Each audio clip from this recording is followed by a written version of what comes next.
Welcome to the Fans of Fitness podcast, a voice for fitness, health, and wellness professionals. The National Personal Training Institute of Arizona. Legit instructors teaching you. No, enough of those bad reps. The good quality trainers that come out of the school. Let's get into it.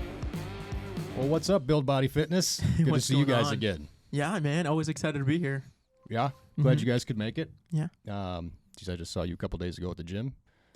It's been nice. I've been going there a little bit more often. Yeah. I feel like summertime are my times to like go to the gym just because like it takes us so much to keep the garage cool.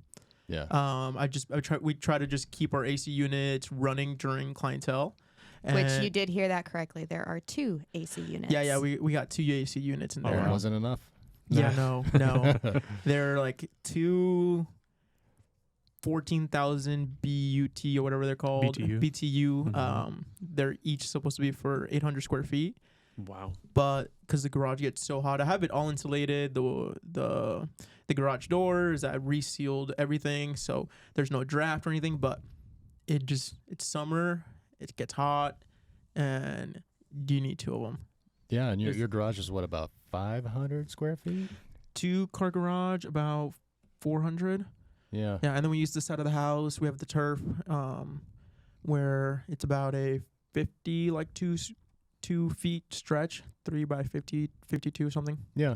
Mm-hmm. Yeah, I remember when I came over, I was like, this is really cool. Yeah. Yeah. How's that business been going? It's been fun, but crazy. Yeah.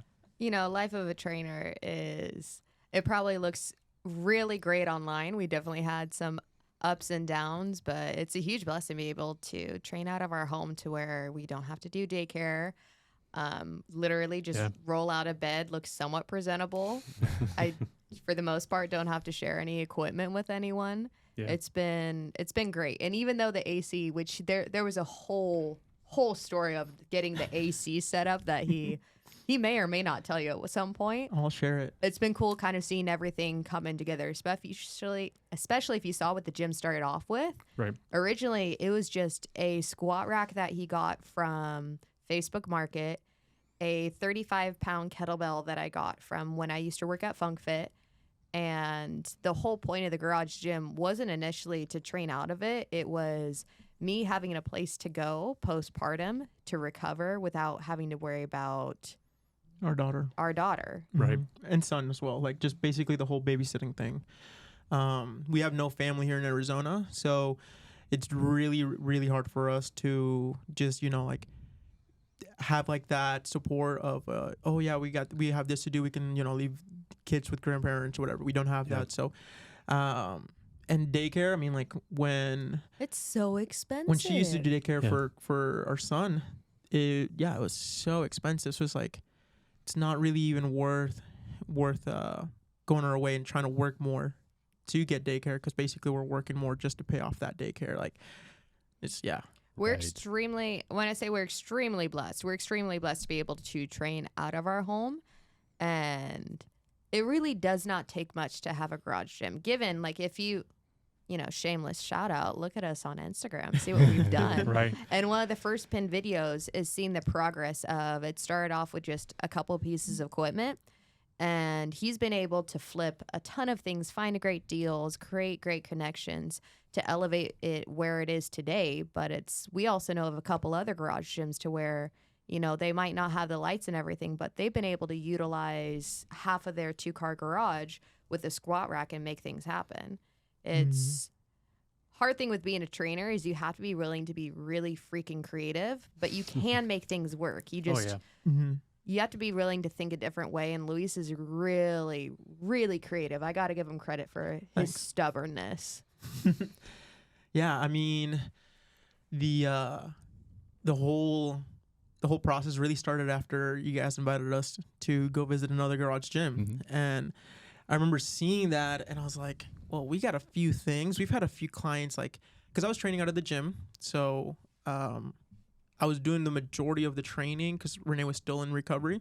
And I was going to the gym. But there was a lot of times where I had evening clients and she was still not feeling great, or maybe our daughter was just being a lot. And I messaged the client and be like, hey, are you okay training here today? And I'm like, oh, yeah, that's fine.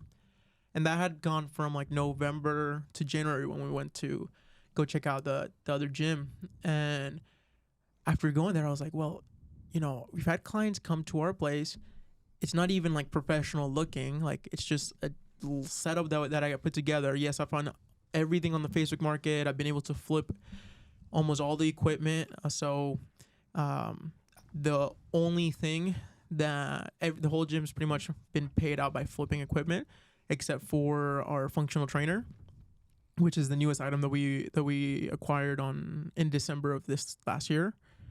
That was like the first thing that I actually like went out of my way and bought brand new. That was a high expense, and I was like, okay, now nothing really flipped it to pay it off. But like prior to that, I was like just regular equipment, and I was like, okay, well, if we make this place look a little more professional, we paint the walls, we start giving it more light, because it just had the one overhead light that the garage has, and we don't own the house, so I wasn't gonna go and put new light fixtures on. I was like, okay, so we have better lighting, and that's where we did the LED lights, and we paint the walls, and that's where we painted the walls, and we organize it better to look more professional and everything. Like, I think we can acquire new clients into the space. Like, we already know our current clients would go, but you got to think about like, what would a new person want to feel like when they're going into someone else's house, the place? Like, Right. I'm gonna say it like straight up, we're not cheap trainers. So like, as well as like our price, like, does this price really fit this kind of environment? And we just took a quick pivot. I was like, hey, let's do this. Let's make this place look super great. Let's make sure like all this equipment that I have, I flip it and get newer one that looks better quality. And we could just gone from there. And it's social media. Everybody might think like, oh wow, he's so lucky. It's been so easy, but no, it's definitely been a fun, rough, all type of emotional roller coaster. Like, we've had our times where we're like, man, do we want to keep this going? Should we do something else, like find another job, or can we acquire like leads just to our home? Like, we've had our tons and tons and up and down. And I gotta put this out there. I think the word lucky kind of gets like a negative connotation, and this might just be my cycle instructor, but I've learned that luck is really like when hard work meets opportunity. You make luck. We make it happen. And there's been some opportunities that maybe have felt easier, and other ones where we had to grind like no other. We're in the middle of trying to grind like no other to make a project work. And I think that's something that you've really done amazing with the National Personal Training Institute, is really preparing these students, because when it comes to being a trainer, it sounds really easy. Like, I'm just going to yell at people and tell them what to do and make them sweaty and make them throw up, and then I'm great. And it's, oh no, shoot, I actually have to like care about these people. Yeah. I have to make sure I'm training them where they're at. And trainer burnout is extremely common. And it's not just like the first 6 months, the first year. You almost have to reassess over and over again of like, okay, what am I doing? Why am I doing it? Okay, we're going to keep going. Like, this is hard, but I want this to be my hard. Yeah. Yeah. Yeah, I think just going back to, you're talking about going on Facebook Market. So you guys have a garage gym. And I think we talked to our students about that being a viable way to create a business. Use your own garage, use your own space. There's no overhead. I think the only thing that you might, pay more for is air conditioning. In your case, you probably your bill's a little higher, but outside of that, it's just acquiring equipment. And what you're doing by going to Facebook Marketplace is smart, because a lot of people, they want all the shiny new objects right from the get-go, and they spend way too much money, and now they're struggling to pay off that loan if that's what they did. And a lot of people do that. They'll get like a business line of credit. They'll buy all the latest, greatest stuff, shiny things, and thinking that's what their clients are going to want. It's not. They don't care about that. They don't go in and say, oh, this is top tier bumper plates, or this is low tier bumper plates, even though you and I, when we see them, we're like, it's not this brand. I would rather be lifting this brand. But we get a little bit like that as coaches. Yeah. I think, sorry to interrupt you, I think what we wanted to just make sure is that none of the equipment's going to fail on the client. So it's been really cool experiencing some equipment where it says like it's commercial grade, but it's like commercial home grade. Right. And you look at the quality and it's like, okay, if you're going to use this one time a day, great. You know, like home grade quality means you're probably going to only use it one time a day, but realistic home grade is like someone buys it, they use it really well, maybe for 6 months, and then it becomes like a Coat rack. coat rack. Exactly. So I would say like don't go out buy the fancy equipment, but also don't lowball it. Right. Really try to find a middle ground. I mean, like our squat rack, it's like a fitness gear squat rack. It's the Dick's Sporting Good brand. Yeah. And I bought that used for the craziest deal, and you know I've made it work, and like I ended up saying like, oh well, the only downside is like you can't add a lot of attachments to this, so I ended up buying a dip rack or a dip attachment, and I was super stoked. I was like, okay, I got this dip attachment, and I hooked it onto it, and then you do dips, and the whole thing like pretty much wobbles really, even though it's like bolted down, it never wobbles for like heavy squats or heavy bench press. Like the squat rack is nice and firm. For this dip system, it did not do well. So actually I don't even use the dip system with clients. I tried it once and I was like, yeah, this is not great quality for this dip attachment. So it's just knowing those things. I had a bench that I got as I also acquired, and it was one of those like kind of foldable benches that take on little room. And I was like using it at first, and I was like, yeah, I'm not going to use this quality for the clientele. But then I got a True Grit, which a lot of people think True Grit is lower quality. But yes, that's a commercial gym space. But for a home gym space, True Grit is really, really good quality. Mm-hmm. Well, if it works, it works. I mean, obviously safety is going to be something that's going to be in the back of your mind. But going out there and spending the least amount you can to get decent quality is where you should start, just to keep costs down. And then as you make money, then to reinvest that into the stuff that you want. Yeah. You can always upgrade later. Always. Exactly. And our clients get excited too when we do add stuff. And so I think the most recent thing we added was from Microgains. We got the 2.5 pound plates, which 2.5s, absolute bestie. We love those. Got ahead of them. Yeah. And one of our clients, basically every single time we get a new piece of equipment, Tommy is the first person to be like, look at what I'm working out with today. Yeah. Or when we upgraded and got the Maverick bar, which is an awesome company. I think pretty much every single one of our clients were like, I want one for my home gym. Yeah. And they're excited to see us grow as excited as we are. They might not fully understand, you know, the Cleva bar or whatever, but they're excited to grow with us. But it wasn't like the first month we got all of this. This has been nearly 2 years in the making. Yeah. Right.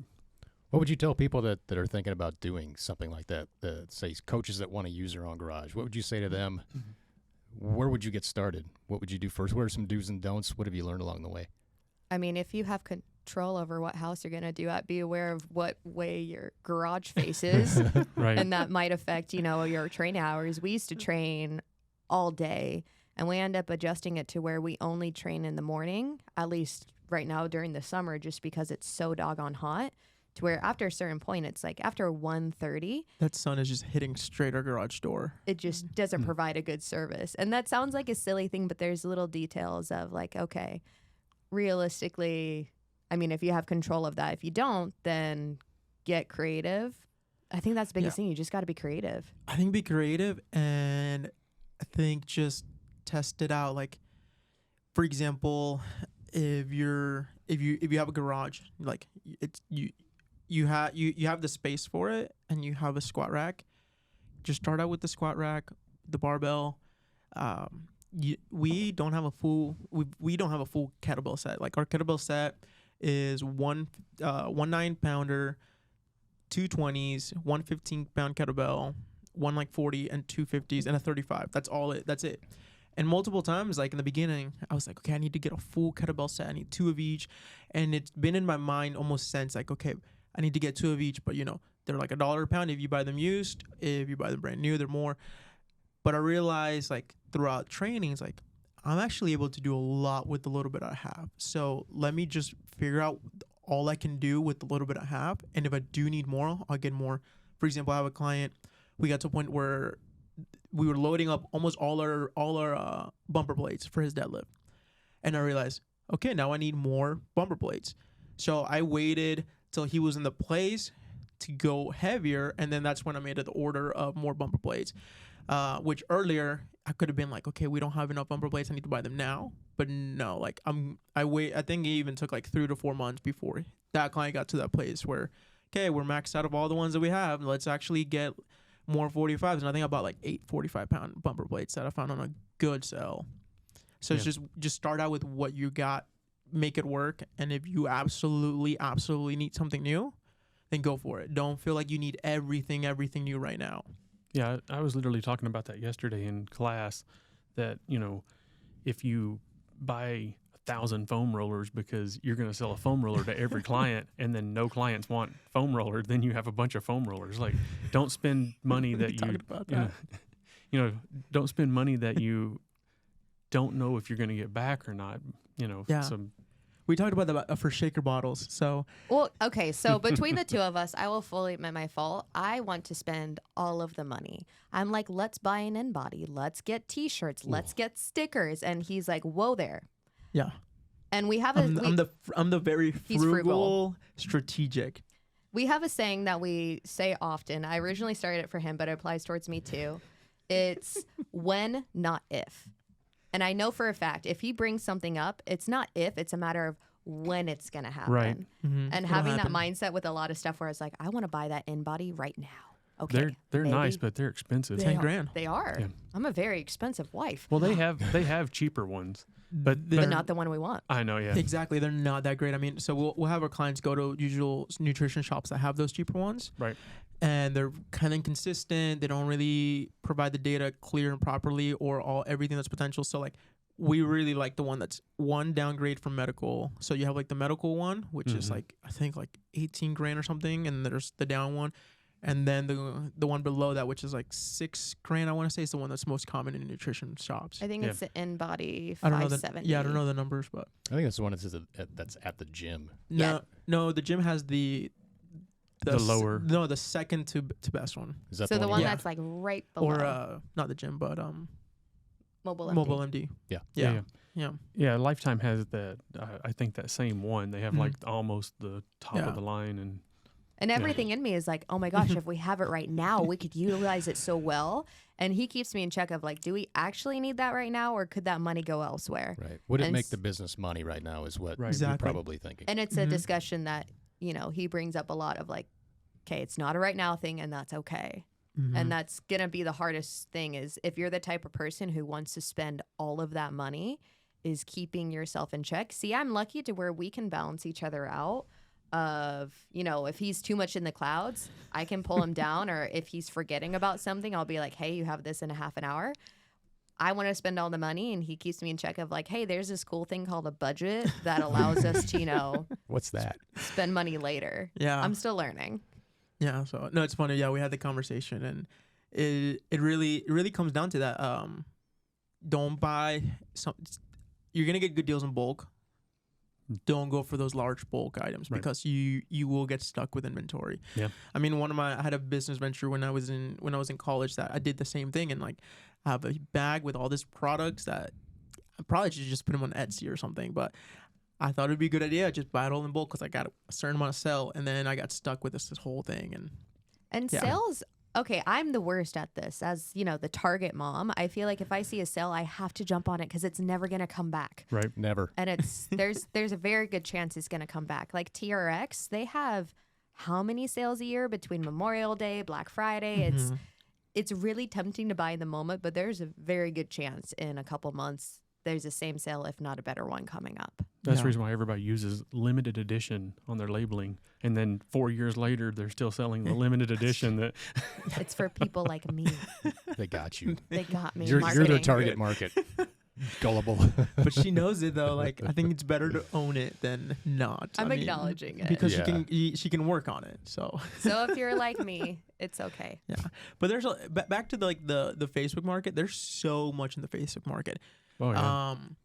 People try to go on a calendar and look for like the high moving times of the year, because when people are moving and they're desperate to get rid of it, you're gonna find some amazing deals. I see problems. So for those who are listening, like you're gonna see things like cardio machines they're always gonna want to match the really close to like what they bought. So an Echo bike or a rower, Concept 2 rower, you're gonna see it on the Facebook market, and someone's gonna say like, well, you get to save taxes and shipping, so you can have like, it's barely been used, it's a $800, I'll sell it for like 600, or no, not 600, like 700.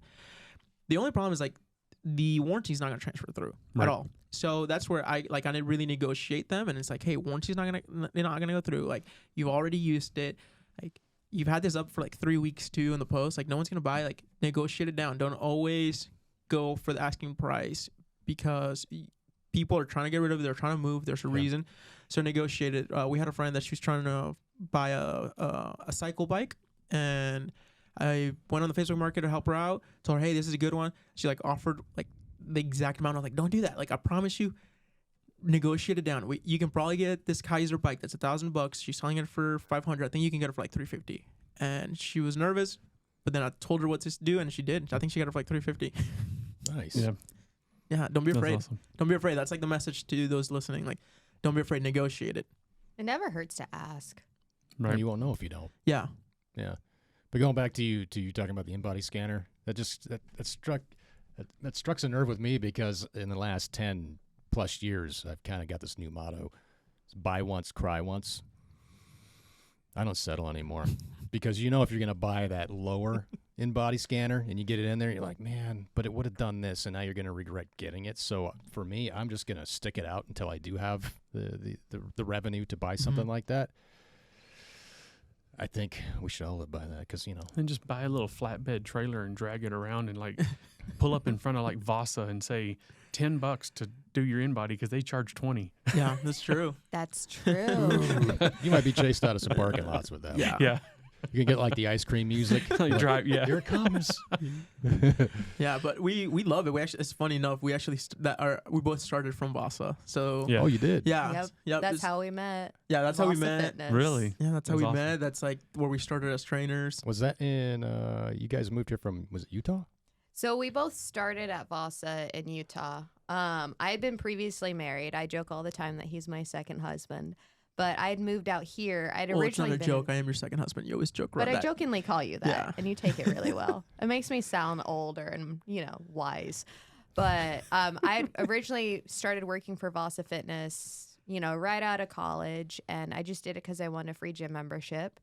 And then I was in training to do operations, and right when they offered me a location, my first husband got a job out here, and so we moved out here. Found out that Vasa was expanding to Arizona, so then I started working in Arizona. Long story short, didn't go into operations. Thank goodness. I would have hated that. And I became a trainer instead. And he and I actually met at a training in Utah where it was CFSC level 2. And he came in and he was super grumpy, and we just stayed connected. You were so grumpy. Yeah, I didn't want to be there that day. It was just life stuff, but It was life stuff, but it was kind of cool to be able to connect and see we had a lot of similarities when it came to training principles. And at that point, I'd gone to a training for Vasa, but I'd left Vasa, and I was jumping between working at EOS and Funk Fit. And so it's been kind of cool seeing like the big commercial gym versus small mom and pop to independent. And for me personally, I don't think I could have been independent out of the gate. Like, I needed a little bit more of the commercial space, and there's no shame if you have to start in the commercial space. But it's taught me enough to where I do feel more confident being independent. Not as confident as you. I'm still working on that. yeah, I think it's a great place to start commercial. I absolutely do. Especially if they pay for certifications. Oh my gosh, take any and all. Yep, Yeah. I agree. I think her sorry to interrupt, I think her story though is pretty cool, or not pretty cool, but a lot of people can probably relate to this, because what you guys do in NPTI is amazing. You do hands-on work to get them started, to get all your students certified, and your motto is like not just certified but qualified. Right. And it's so important to be qualified, because when she became a trainer, they gave her like 16 days or something like that to So get let me certified, break and this then just down. jump in with Yeah, break it down. It wasn't the best. So originally, like I said, I had been training for operations, and I went into the office to talk to the area director. And she looked at me and she said, I don't really think you're going to be good at that. So I think you'd be better in personal training. I'd like you to eventually be a team lead. So I'm going to give you a month to get certified. You can either choose, 1 month. You can either choose ACE or you can do NASM, one other one. It's up to you. Just get certified. But we just had a trainer quit. So you're going to follow her for 3 days. You're going to start teaching our Studio Red. And then you'll take on clients and you'll just kind of just do it. I was like, okay, I'm not qualified for any of this. I just happen to work out and I happen to lose weight. Like that's just because you lose weight doesn't mean you can help other people. Right. A huge misconception online, which I'm sure all of us have feelings about. Yes. Yeah. And so Travis, I had asked my then team lead, like, okay, what do I do? Like, how do I learn from you? He's like, just follow Marcus Philly. And so I obsessively followed Marcus Philly, who's a past CrossFit athlete, which I do have a lot of respect for him. I learned a lot. And then I spent any and all money. I think it was well over close to $3,000 within the first year of any certification I could get because I did not get any of the support from the gym. They just gave me clients. I'm like, I'm not qualified for this. I can make you sweat, but you're telling me you have knee issues and you had a baby. How am I supposed to help you? And so I just paid It was in a the ton. book somewhere. It was probably in the book. Yeah. I didn't have time. They Well, gave if me you a read full it, then schedule. you know what you're doing. Yeah, Right? right. Did you get certified in that short amount of time? Yeah, I got certified in a month. From what? Oh, from ACE. Oh, okay. So I was able to pass the ACE test to where it was short term, but then I was like, okay, how do I actually retain and understand this information? I don't want to just memorize this. Like, it felt like such a big deal of like people's lives are in my hands. And I know that sounds dramatic. Like I'm not a doctor, I'm not a nurse, but like these people are trusting me Right. to improve their quality of life. gyms like that, they push that volume, so it's back to back. 30-minute sessions. You don't really have a lot of time to do hands-on like explanation and coaching. It's like, all right, you got to go. Okay, we're gonna start a quick little 15-minute EMOM, and then then we're kind of done basically because you got foam roll for 8 minutes, or foam roll and stretch for like 8 minutes, then like a active power warm up, and then like a 15-minute EMOM, and then a cool down, all in 30 minutes, and there's not a lot of time. So, we admire, like, we'll go back a little bit, like, when I met you, Travis, back in when did I meet you? End of 2020 or 2019 maybe? no, because it was like right when things were slowly opening up, but Opening. Because he after didn't move COVID. out here till 2020. yeah, I Oh. moved You there met April. me earlier, but you didn't meet him Okay. till Yeah, that's right. I after. met you at Funk Fit because we would come over there and do field trips with our students to have them Yeah, take a look at what that looks like. I'd lovingly yell at everyone. It was great. Yeah. Yeah. Yeah. Yeah. So I guess it was 2020 because I came in and you were there one day during one of the field trips and I was Mhm. just talking to you and then you said that you did FMS. I'm like, you did? So you're certified. Why don't you come in and talk to our students about what functional movement screen is? And then you came in. So that's where we met. I guess it was a Funk Fit. Yeah. yeah, it was a Funk Fit, but since that moment, like when I came in, I saw exactly what you were doing. Like I remember I went to Renee and I was like, oh my gosh, this is like amazing. Like these students are like getting everything, all the information that they need. Like I wish I would have had that when I became a trainer. Like it would have been so helpful when Renee became a trainer. Like I would have There- saved so much money if I Yeah. knew who you were. yeah, It saves so much confusion just because it's kind of like a one and a done.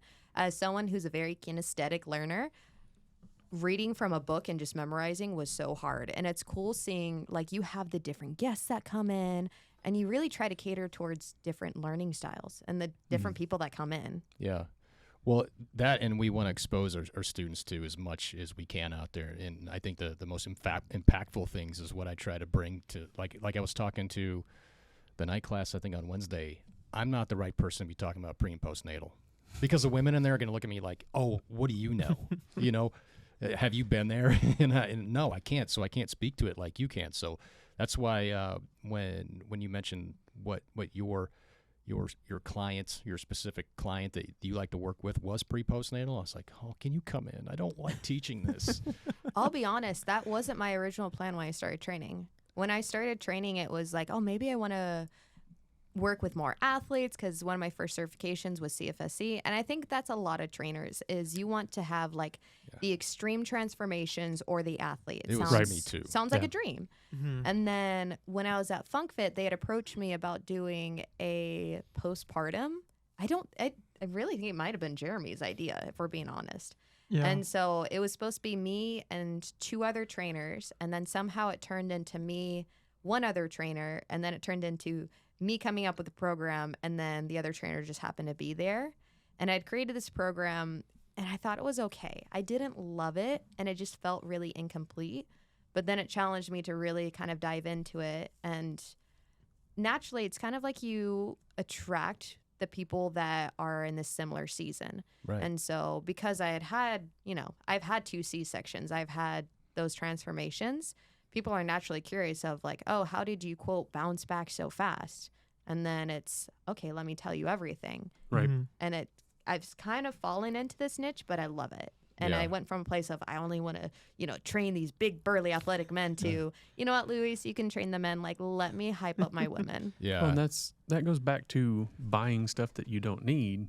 Is sometimes that happens. You go, okay, I'm going to train this type of person, and then you find out you're better at doing this other, but you bought all this equipment for this, right? So that goes back to that. So, Yeah, it does. And it was, I think, after that program that it felt so incomplete that you went and you looked into the postpartum and prenatal certification, and then more education behind it. I started shadowing at Chandler PT, so any chance they would let me. There was a good couple months where, like, once a week I would go and shadow for a couple of hours, and Eric Christensen over there let me just pick his brain and be like a little duckling of, what are you doing? Yeah. That's so important to shadow, and that's one of the prerequisites that we have in our school is you have to shadow, because you're going to see things, you're going to hear people explain things and communicate differently than somebody else, and there's little things you can pick up from each trainer that you can bring into your own style. Because I think we had to do 5 hours when I went through the school, and I was like, why are we doing this? And we had to fill out the sheet and have them sign it. But every time I did it, I was like, I learned a lot here. This is actually helping me immensely, because you get to see these styles, and everybody's a little bit different. And by seeing somebody teach one way, you're like, I'm going to adopt that. Or you hear a cue that you never thought of, I'm using that. It's really cool. That's honestly one of my favorite things. When I hear new cues, I'm like, oh man, how did you come up with that cue? Why didn't I think of that? Yeah, it's Like, so simple. The one that I heard the first week that I was in class was cracking walnuts, and I've used it since. That's my absolute favorite. At the top, crack walnuts, and everybody knows what that means. Oh, Yeah.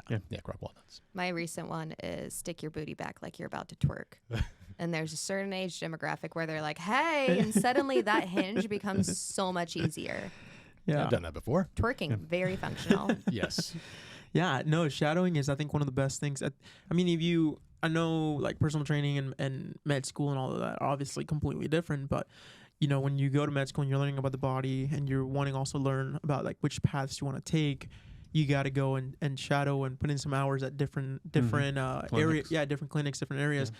And I think an issue with personal training, like just the term personal training, we just think of, the sweat it out to lose weight.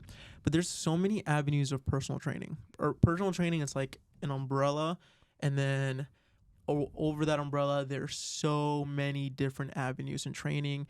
And going to shadowing and experiencing different modalities, different niches, really opens your eyes into what truly personal training is, because it's not just, hey, let's make you sweat, let's cut down your calories so you can lose weight, and there's way more to personal training than that. Well, I think that's what most people think. Yeah. Is, if you go to a commercial box gym, I think that's people's impressions of personal trainers. I like to think of people as coaches.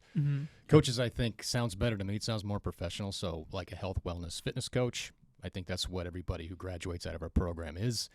And one of the things that creates that is we dive deep. We don't just go sets and reps and here's macros and here's nutrition. It's so much deeper. Like, we went to a field trip on Wednesday, OPT Fitness. I saw it. Holy, no, you keep going, but it was cool. It was game changing for some of the students, because if you haven't been introduced to like the power of breath work or contrast therapy, it is so incredibly good for you. It's just With the contrast, it's hard for people to get into 32-degree water, but some people they need to achieve these little milestones, and that's a fear. That 32-degree water is a fear for me. I don't like it, but I always feel better when I do. It's just like a workout, right? Yeah. But that was just one component of Wednesday. The other one was breath work, and we had some breaks in the class. We had some emotions come up, and it's pretty wild to see that. You know, like when I was doing it, I was starting to feel like euphoric, and we were doing power breathing. I've done it before. I've seen people cry after it, during it. It's really, really good for not just you, but your clients. And if you can get your clients to work on their parasympathetic nervous system, get back, instead of being in that being rest and relax rather than fight and fight or flight. Yeah, that stress adaptation curve. You're always going down, digging that hole deeper. How do we get back? How do we get to a sustainable point in our lives with health where things start to fall into place? Your mental aspects, your physical aspects, your production in life. How can we be a better parent?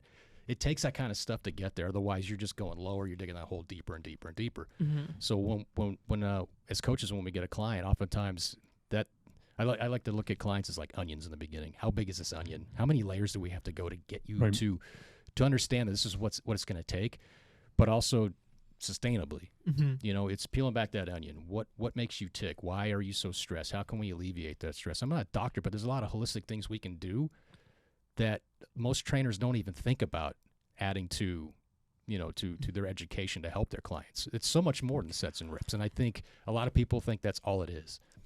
We have to almost kind of redefine what it means to be a trainer, because I guarantee you, anytime we tell someone we're personal trainers, oh my gosh, well, I work out X amount of times a week. Oh my gosh, I ate this. And like, literally, I don't care. Do you do the same thing when someone says you're a dentist? Do you tell them your brushing schedule? No. But for some reason, there's almost like these walls that are built up of defense. Yeah. Automatically, even like if you're not a client, if you're just someone I know in passing. And I think the term coach definitely can help. And you hit it on the head of there's so many different avenues that you can go. And even between the two of us, like Luis has a better understanding of bodybuilding than I do. I will fully admit it. But when it comes to understanding people's relationship with food and relationship with fitness, the feelings, I'm the feelings coach, 100%. He's more of the logic and being able to bounce off of each other. But there's so many different avenues you can go with fitness. If you do want to be a transformation coach, that's awesome. I hope you're able to do it out of a place of motivation and not humiliation for your clients, but that's not the only avenue. Yeah. Yeah, and that's why we try to expose our client or our students to like OPT. We had, you guys know Sky Neuroconnect Therapy. She comes in. That's another tool if they want to utilize it, they can. They can help people in a greater way than they can without that knowledge. But most trainers don't even know that exists. They don't know that, contrast therapy is a good thing. They don't know breath working is a good thing. And then it comes down to like your specialty, pre-postnatal. I don't know that. If I had somebody, and I have as a coach, come up to me that's had some kids and they've got weak pelvic floor, they got rectus diastasis, they got all kinds of things going on. I'm like, you know what? Let me introduce you to somebody. I'm not your person. I think it opened a lot of people's eyes. And Josh, you were part of one of the classes. He was. I came in and I took med balls and we saran wrapped every single one of those students. Yeah. You could tell who was really excited and you could tell who really did not like me, and I frankly did not care. And I encourage them to try anything and everything. Are you supposed to bench really heavy when you're pregnant? No, but also there's nowhere in books that give you a specific time of how long you can lay on your back. And so I encourage people to try everything. Are you going to tell your client to do muscle ups with a pregnant belly? No. But did people try it? Yeah. See how it feels. Like, I want you to gain a better understanding. I thought it was fun, but I was pretty much used to having that in front of This isn't anything new. Well, we had one student that was bound and determined to do a muscle up. I remember that. It was messy. Was it Terrell? No, it was Thomas. Oh, Thomas. Yep. Yeah, he's like, I'm going to get a muscle up. I'm like, no, you're not. There's no way. And if you do, I'll be so impressed. But no, it's awesome because you're coming in, was it next Wednesday? Next Wednesday, Coming yes. in Wednesday, yeah. Yeah, they don't know what's going to hit them. Yeah. Especially when we bring out the balloons. I'm like, what are we doing with balloons? We're going to blow them up and just knock them around like and do some breath work. I think that's what a little bit of diaphragmatic breathing. Yeah. But those are It's things. a good intro. Those are things like that when you became a trainer, you had no idea like that postpartum and prenatal like training was an avenue. Like when I became a trainer, I didn't know really like that mobility and rehab was an avenue. Like I remember I became a trainer and my mindset was, oh cool, I'm a trainer, I'm gonna help people lose weight. That's kind of like what personal training is, and it's taken years. I mean, like 5 years that I've been a trainer to really recognize the different avenues, really pick up on my niche. Like she just said, like I'm better at bodybuilding, but I'm not a bodybuilding coach. I know the principles. I know how to do a good program where there's enough hypertrophy, where they're gonna gain muscle. Like I know all those things, but like I've discovered my avenue of training, and it's that the movement quality, the mechanics of movement, because mechanics of movement are said in a book, but applied is totally different.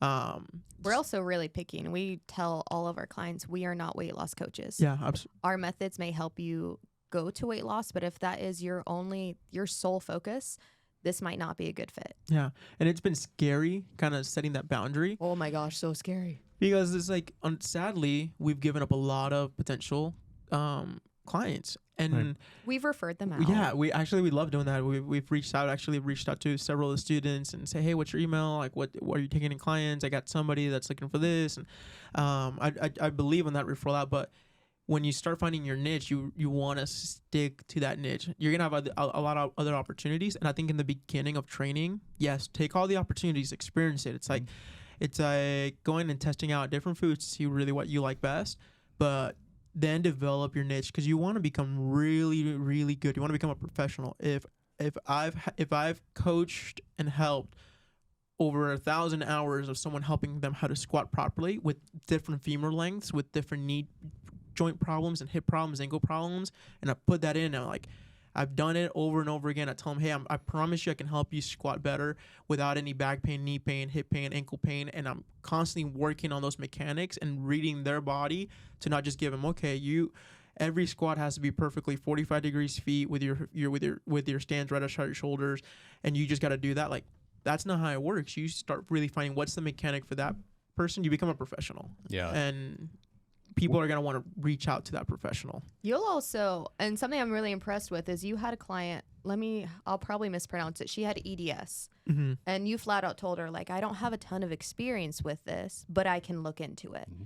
And that's one of the scariest things when you're starting off, is admitting your limited information. Right. I mean, don't degrade yourself, but it is completely okay to say, I don't have a full understanding, but I'm going to understand this. And you learned a lot about EDS, and it helped you better understand when it came to the joints and, tying into your squat hypermobility, principles. yeah. And because she was willing to take a chance, there was a huge amount of benefit. But I think it's okay to admit your weak spot without giving a million disclaimers in the beginning. There's no way you're going to know everything. You're just not. Right. I did that when I started as a coach after I graduated the same school that we now run. I came out with a tremendous education, but there was still stuff that popped up on my radar. I'm like, I don't remember how to deal with someone like you. I had a guy who he raced dragon boats. You know what those are? Dragon boats? In Portland, they're the long boats, and you've got a team of 12, 16 people. I know exactly what you're talking about. Well, he was also a schizophrenic, and he was on medication. And when we first started on a row machine to warm up one time at 24, his heart rate was already like 180. And I'm like, hey, man, are you on meds? And he's like, yeah. I'm like, what is your resting heart rate? We need to find out what that is. Yeah, he's sweating, turning red, and he was only like a minute into it, just a really nice, easy warm-up. But getting back to what we were saying, I think as a coach, you have to determine how good at this job you want to be. Do you want it to be a part-time job, or do you want to be a professional at this? Because those are two different avenues. Mm-hmm. If you just want this to be a part-time job and work at a box gym, then by all means get that certification. But if you want to be professional, and you want to change more lives and help more people and be rewarded more, because I think this is the most rewarding field on the planet, because you can help people in ways doctors can't. I think you need to determine where you want to go with this. And if this is what you want to do, get the best education you can starting off. But the other thing I can say about pre-postnatal is, as a coach, you will 100% have that demographic. You're going to. Unless you work with men only, you're going to have pre-postnatal women. You need to know how to deal with that. You need to know what happens after childbirth. You need to know what the indications, contraindications of the first, second, and third trimester. You need to know these things. Otherwise, you're just throwing darts in the dark, and you might be hurting this person instead of making them better. Oh, yeah. And that's not even taking into consideration the hormone aspect. Postpartum, your body's still adjusting. That, quote, fourth trimester is freaking hard because on top of everything, you now have a completely delicate, vulnerable person recovering, whether it was a vaginal birth, a C-section. You're taking this person who basically feels like they're in a foreign body, and you're helping them remember who they are and a stronger version of them. And it's extremely common for me to have people cry in sessions and have these moments of breakdown, either because they're surprised that they're able to do something, or they're wanting progress to happen so much faster. And, sometimes I just want to be like, come on, you got to get over it. And then I remember like, shoot, no, I remember that time. You're going through it. So there's been sessions where I've had to adjust it. And, okay, we had something on the program. You emotionally do not need that today. Let's help you feel strong. Other days they have a little bit extra where it's like, whoa there, chill out. Let's take a moment. But postpartum has been so much more of like, who is the person who's in front of me and how do I coach them with the body and the mind they woke up with today? Because you can create the perfect program, but it might not be the perfect program for them in the moment. And we've talked a lot about, AI and ChatGPT, and it can be intimidating, and it can also be fun to go in there and see what random stuff you pull up. But that's truly what makes you irreplaceable. Is ChatGPT can make a really kick-ass program, but it's not going to replace the fact that I've built these connections and I've built this trust, and they know for a fact that I have their back and I'm going to help them on good days and bad days. ChatGPT is just a bunch of really fun text. Well, it's just like learning from a book. Like, that hands-on, you could build the program in ChatGPT, but then they can't do the workouts because they don't know how to move. So that hands-on, again, goes back to showing them how to do it right and not just following the workout. Well, the internet has hundreds and hundreds of free programs. I think Reddit. Reddit. I mean, anybody that really just wants a program can go in and get it. Yeah. But there's something different when you hire a coach, not just because you have someone there to watch you how to move, but like the commitment of hiring someone. It's like, I'm investing in this, so I'm gonna put my attention into it. All right, I'm gonna put my all effort. I currently have a client that. He's had a lot of life things come up. He just got a new internship. He actually just found out they're going to have a baby. And he was just like, he just messaged me saying, hey, man, I'm going to have to cancel. And I have a good, strict cancellation policy. Like I do. I'm like, I stick to it. But I told him, like, hey, man, I'm not, like, I keep my clientele like, long term because I'm not here just for the free money on a cancellation. Like, I'm here to help you. I was like, I know you had life come up. I understood it. I get you. You just found out you had a baby, or you're gonna have a baby. You just got a new internship that the schedule wasn't like promised. I was like, I want to save these 2 sessions for you. Like, I want to make sure we complete them. It's so important for me to have you come back and get what you invested in. So I told him that, and like, that's not what he was expecting. He was almost expecting like, okay, I lost it because of cancellation. It's like, no, like, I want you to still hold yourself high accountable to that rate that you paid, but also know, like, I'm not a corporate that is just excited to just let the free money come in. I'm a person directly that wants to help you, because we also know what it means to have things come up in your life. We also know what it means to, have, I don't know if this podcast is G-rated, but like, no, shit hit the fan. Like, we forget so much that life gets chaotic, that it's never going to be perfect, exactly like social media makes it like be perfect. So you, the coach, are going to make the biggest difference, because again, you get it from ChatGPT, you can easily wave it off. If you get the program from Reddit, you can easily wave it off. If you get a coach, like, and the coach wants to hold you accountable and truly cares, he's going to do that. He's going to be, yeah, okay, we do have a policy, but the policy is just so that people don't, make it seem like it's not important. But at the same time, like, I'm the owner of our business and I care about the people that come to me. Like, I can make some changes. And for me, it's more important to say, hey, I'm going to waive a few things in this policy, because it's more important for you to come in, finish these sessions out, than just wave it off. Right. There's another demographic that we joke about having that's extremely common, and we've had a lot of people going through divorce or right after they've finished divorce, and where it's literally they're coming out of a dark tunnel. And there's been times where we've had to be more flexible, and we have to be really careful in setting a certain boundary of like, okay, I understand this time you have to bring your kid, other times you can't. And so I think that's probably one of the hard things that we've had to navigate is being human, but creating the boundaries important of, I call it, how do I lovingly call you out? Like, how do I support you, but also know when to pull back? And because I'm nosy, I over-listened to that call, and you had so much sympathy in that moment, because it's instead of, let me get your money, it's how do I meet you where you're at? And if you're able to do that as a coach, you're going to stand out. How do you meet the clients where they're at? Yes, I would love to make all my clients do burpee box jumps, but maybe it's just, actually no, I hate burpees. I think they're useless. But it's helping them rise from where they're at. And even I think there's a hard balance sometimes too of knowing how much you can push people. And that's something we've also had to learn of when we've been kind of too friendly in the beginning of, okay, how do I readdress this to where I can kind of push you outside of that comfort zone? So creating boundaries is, at least for me, that's something I'm still trying to learn of. How do I be your friend, but also you paid me to be your coach, so like this is your coach time. Well, these are some of the things that make a good coach. What you're talking about right now is having like that client come in and being completely stressed out or just being not present. And on your plan, you've got heavy deads on that day. Probably not a good idea. When I was a coach, I would offer, if I saw that, there was two things I would do. I would offer. I was like, hey, we can go out and back right now. I'll give you that 8-pound sledgehammer and get it out of your system, or we can just do a stretch sesh. But right now, we're not going to do what's on the program today. It's not for you. We're just going to drive you deeper into that sympathetic state. We want you to rebound.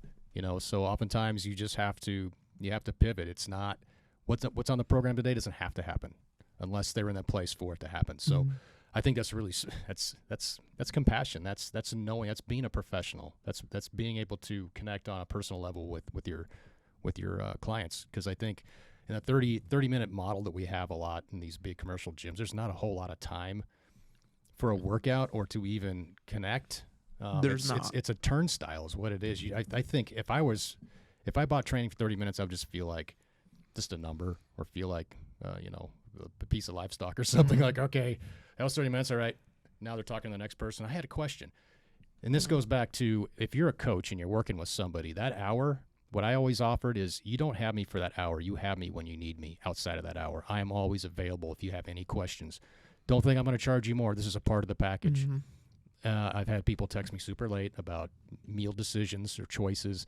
I've had people, contact me about. Just had that been last night. It was literally last night. You get like a picture. It was like, should I have this? What's can in I it? have this? Does this fit in? Stressing out like, no. You have your protein shake. Yeah. I've seen your macro. Please eat food. Yeah. You're good.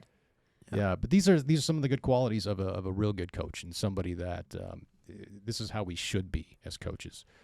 And no AI app is gonna be able to replace that. It's not gonna happen. I mean, I follow some powerlifting pages, and there's a really great powerlifting app called Juggernaut AI, and it creates an amazing program for powerlifters. I mean, the mindset of powerlifters is totally different than the mindset of an everyday mom and dad, or a grandparent, or just someone that is just trying to go throughout their day and move better, feel better, whether they have pain or they don't have pain, or they know they don't have the self-will to go to the gym by themselves, so they'll pay.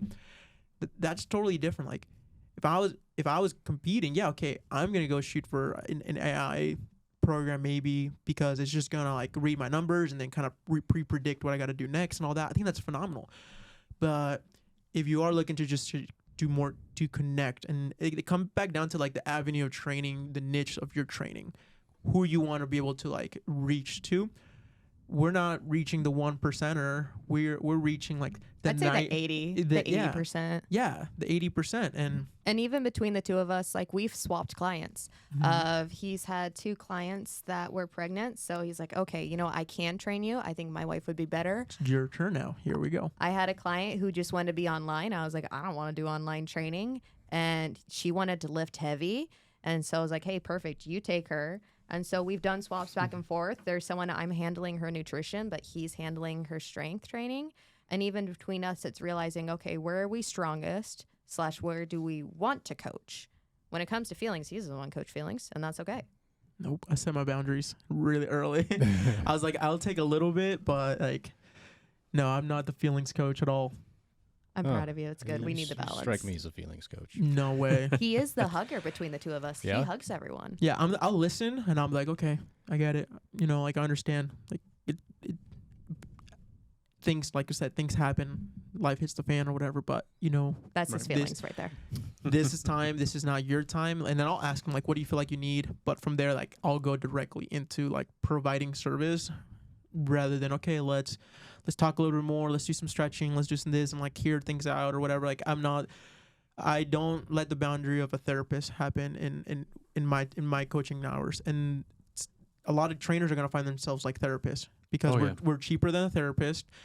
And We're also cheaper than a physical therapist. yeah, as well. So we're kind of used as both sometimes. Yeah. Yeah, but I cut that boundary because It's heavy. it's heavy. Yeah, I was gonna say that.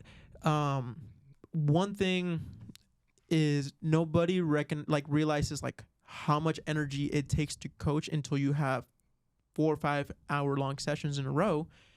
And imagine if you have 3 out of those 5 that are very like emotional. Not only like you have to deal with the coaching aspect, but the emotional. And then by the end of the day, like where's your own personal energy? Yeah, You know, it's draining to us as well. But Mhm. but on the other hand, too, sometimes that's what they need.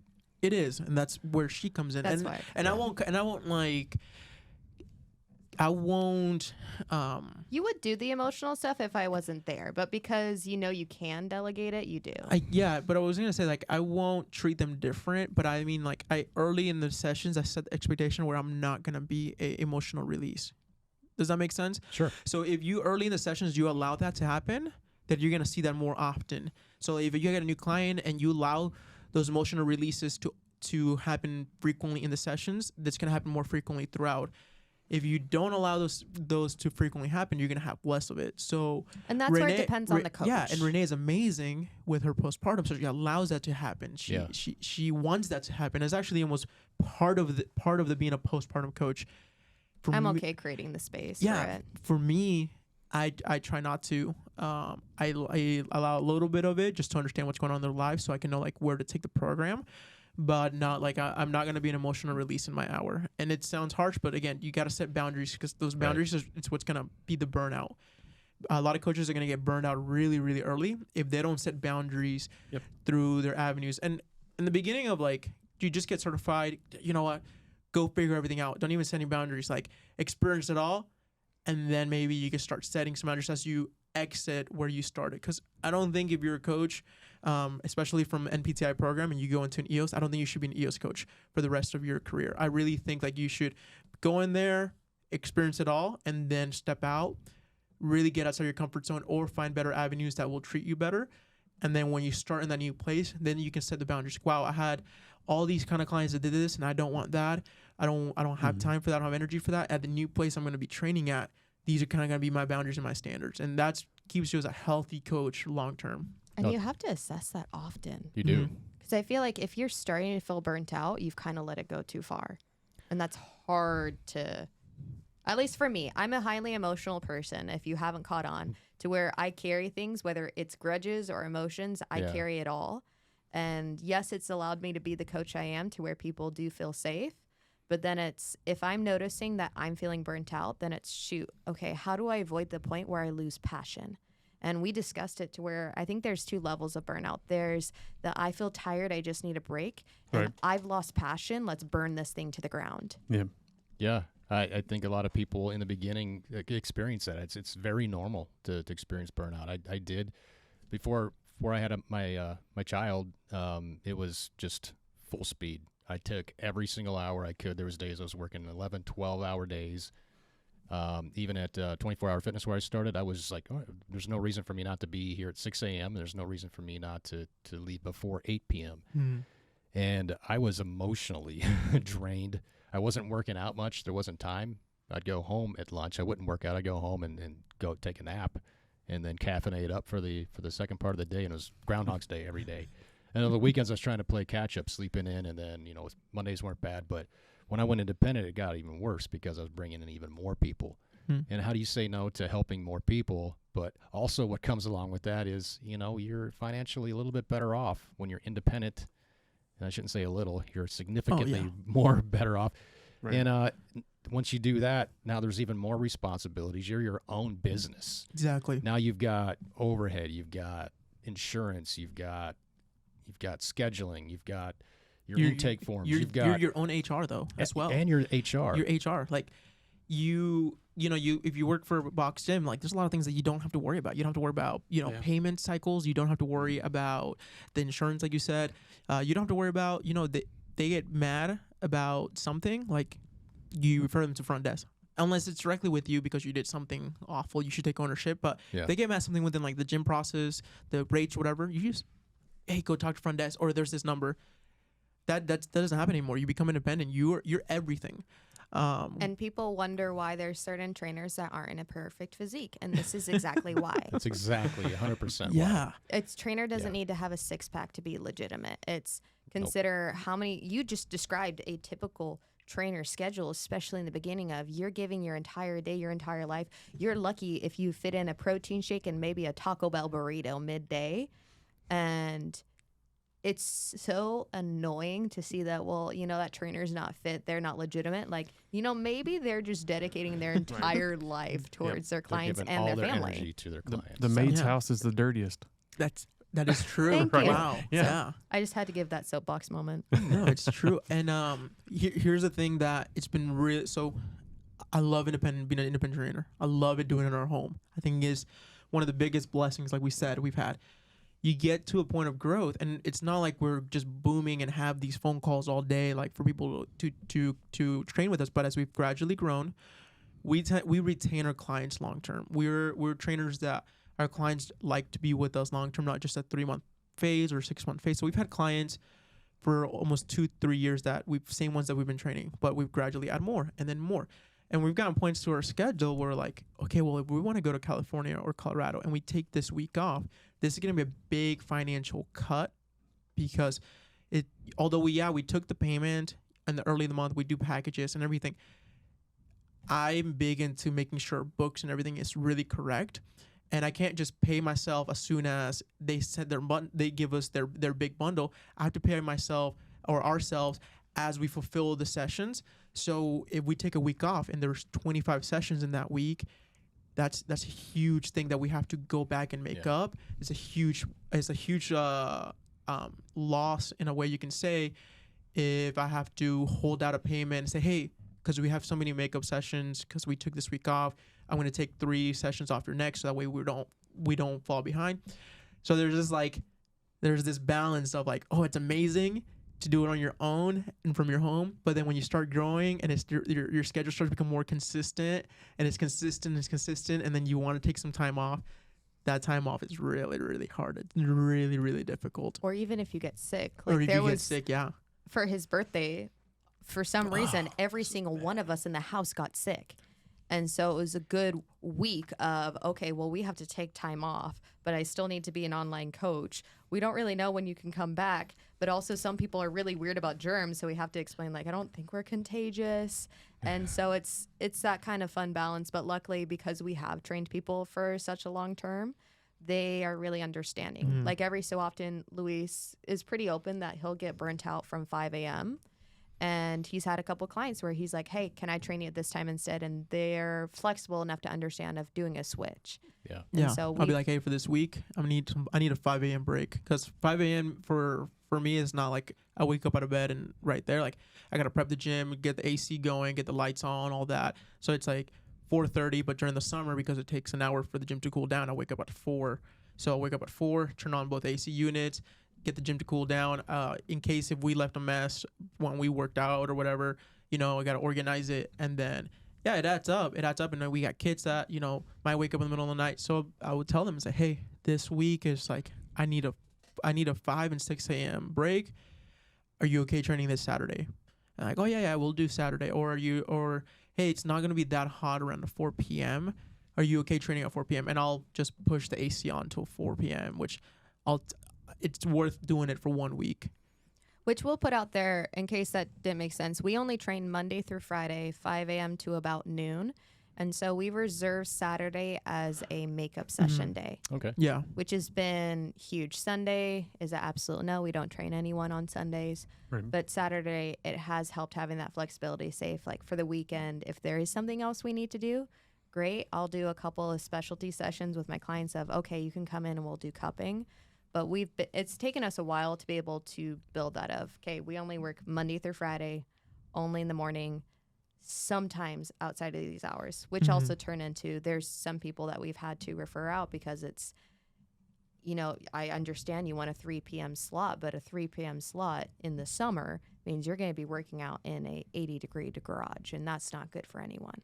Yeah. And I think you can't be afraid of having a good network of other trainers, being intimidated by it. Some of my closest friends right now are trainers, to where we pick each other's brains, but also we're not afraid to be like, hey, I have this client, she doesn't work. Can you work with her? And vice versa. Like he said, he's even done it. He had one client that reached out, realized it wasn't a good fit, and there were 2 people that came to mind of like, hey, this might work for you. Well, that's smart. I think ultimately we want to work with the people we want to work with and not just settle like we do in the beginning as a coach. You're going to get people from all demographics, all walks of life. They're not all going to fit your energy and vice versa. And it's good to get to that point where you don't wake up in the morning going, man, I got this person today. This person's like an energy vampire. And you'll get those. And you're like, oh, man, now I've got this person after that. It takes a while to get that point, but once you do, you are so incredibly satisfied because you relate to these people on a deeper level. It's not anybody that you don't want to train, because in the beginning as an independent, you're going to take everybody. That's what I did. I think that's what everybody does. And you're like, I've got this time slot. You want it? Cool, it's yours. And then you start to regret that choice. You're like, wow, man, you're not really for me. Yeah. So at that point, having these connections, having these networks with other trainers, yes, we're competition, but look at the big picture. If I send you somebody, that's going to look good for that client that, hey, I don't think I'm a good match for you. I've got somebody else who I think can help you on a deeper level. And then from you, or you say you have a client that you feel the same way, and you're like, well, I know somebody's name's Travis. I think you would fit with him better, and then you start feeding each other. It's a network. It's you do the same thing with chiropractors, LMTs, trainers, neuroconnect therapy, you name it. You create these networks, and everybody's going to help each other. So it's not all competition, even though it's easy to look at it that way. It shouldn't be. It shouldn't be competition. It's a lot easier once you start seeing other trainers as collaboration. There's some people you want to do big collabs with, and others might be a little bit more limited. And that was kind of hard when I first stepped into the gym. There was another trainer that was pregnant at the same time as me, and there was another trainer that was pregnant shortly after. And I was like, oh my gosh, these are my competition. And I realized that you're completely different genre. Y'all are great trainers in your own way, but why am I focused on how you're better than me when it's like you guys just have different things to offer, and that's okay. Some of your clients, oh my gosh, we would clash, or you would think I'm psycho. So it's switching that mindset of like competition to collaboration, I think really helps too, especially if you're someone who self-doubts a lot. You're going to put yourself through a lot more worry if you're so busy comparing yourself to other people and seeing competition, where there doesn't really need to be any. And in the beginning as a trainer, I thought that I really did. I thought that even my coworkers were competition. I remember when I was getting certified to be a trainer for the first time, I actually lived really far from that gym. I had moved, so I'd been working in one Vasa. I'd lived really close, but then I moved really far because I didn't like the city. And I finished my certifications. I finished the what was it called, the internship? Yeah, I finished the internship program, and I had like the choice to stay in that gym where I did everything, and I really liked my coworkers, and I didn't see them as competition, but I had the other choice to transfer to another Vasa that was closer to the location that I moved to, And I was just so afraid. I didn't know much about training, and I was like, oh, but move there. Like, I don't know the trainers there. Like, we're gonna have kind of probably this competition going on. Like, it was really intimidating at first, and it taken years, like, to learn that other trainers are not competition at all, and that no other trainer is better than you are. Like, we're all learning together. Like, our education continues. The education, hopefully, of a trainer that I think it's better than me is continuing, because there's someone else that has a higher education or higher experience than they do. None of us are all should be competition. And the second you start recognizing that, you're gonna thrive in whatever gym. Because the gym at first, that was the scariest thing for me to do. And Renee might have not seen it, because I hide my feelings in a way. Like, I keep the straight face. I'm confident with what I'm going to go. But in a way, it was still scary, because I didn't know anything about independent training. Nothing. No one taught it to me. I didn't even know that there's an opportunity out there. And when I got the gym membership, the place had just opened up, our finances weren't even that great. And I was like, okay, well, I'm going to do this. Like, let's just do it. And then I got the gym membership, and I didn't know like what to really do. So I was like, I was just working out there. And then I was seeing all these other trainers already, like, after a few weeks, already training people there. And I'll tell her, like, wow, like, there's this trainer that always has clients at this time. And this other trainer always has clients. Like, I don't have any clients. I'm just working out there. Like, how do I do this? No one taught it. And it took time. It took networking. It took, really getting to know the owners. Like, Ernie helped me a ton in the beginning. And it took recognizing, like, the field is more than just the certification that you got. Mm-hmm. Well, being an entrepreneur isn't for everybody. Mm-mm. If it's something you're passionate about, you got to hit it hard. You've got to learn by your mistakes, because there's going to be mistakes. You've got to learn by those. You've got to seek out mentors that are where you want to be, pick their brains, because we're all here to help. I mean, you've probably had other trainers talk to you, or even some of the people from our school that have shadowed you, picked your brain. Like, how did this begin? Maybe they've asked you what you would have done differently. We're all here to help and serve each other. And I liked it. And for us, there's nothing more gratifying than seeing a graduate get out and implement the things that we've taught them, and then become a successful independent trainer, because it's not easy. Right. Of course, when I went through the school, there's a lot of business. It helped me and guide me to what I needed to do and implement in a specific order to build my business. And then it was scary. Like you were saying, when I went from 24 to the studio in Portland, it took me a month to make up my mind. I was asking other trainers that were at the studio, like, hey man, if you were me, would you do this? And like, how many clients do you have? I'm like, I got like 45, 50. And they're like, what are you waiting for? I'm like, is that enough? It totally was. But then the other thing is like, hey, am I going to have to start off, am I going to have to start at zero again? Mm-hmm.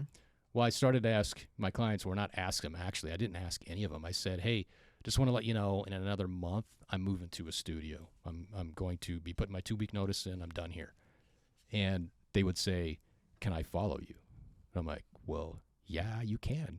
And then I would say to the next client, how far is it? 2 miles. Can I follow you? Yeah. And it just kept happening. I'm like, you know what?